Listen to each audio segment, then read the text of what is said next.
सध्या राजकीय वर्तुळात एकच चर्चा सुरू आहे आणि ती म्हणजे आगामी काळात होणारी लोकसभा निवडणूक। या निवडणुकीसाठी महायुती सोबतच महाविकास आघाडीचे नेते कामाला लागले आहेत। जागांचं वाटप, त्याचबरोबर उमेदवार कोण असेल, तो कोणत्या मतदारसंघातून लढेल यावर खल सुरू झाला आहे। या साऱ्या भाऊगर्दीत मागे राहतील ते एकनाथ खडसे कसले। खडसेंनी आपण जळगावच्या रावेर लोकसभा मतदारसंघातून निवडणूक लढायला तयार असल्याचं अगदी ठासून सांगितलं। या मतदारसंघात सध्या त्यांच्या सून रक्षा खडसे या भाजपच्या विद्यमान खासदार आहेत। त्यामुळे खडसे सुनेविरुद्ध मैदानात उतरतील का अशी चर्चा रंगली आहे। खडसे नेमकं काय म्हणाले पहा। लोकसभेची जागा रावेर मतदारसंघाची ही एनसीपीला मिळावी असा आमचा प्रयत्न आहे आणि एनसीपीला मिळाली तर प्राधान्यानं माझ्या नावाचा विचार करावा अशी ही विनंती मी पण केलेली आहे आणि पक्षाने पण मला केलेली आहे। तब्येतीचं एक कारण माझं आहे, डॉक्टरांचा सल्ला घेऊनच याबाबत पुढचा निर्णय मी घेणार आहे।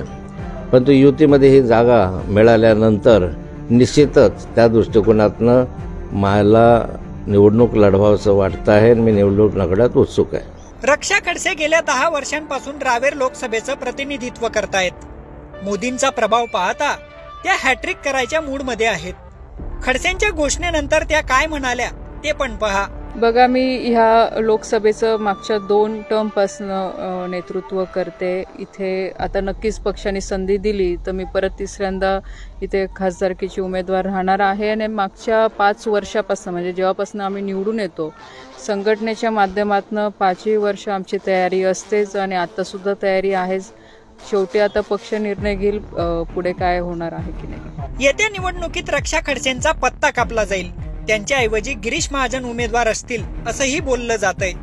त्यावर रक्षा खडसे काय म्हणाल्या ते पण पहा।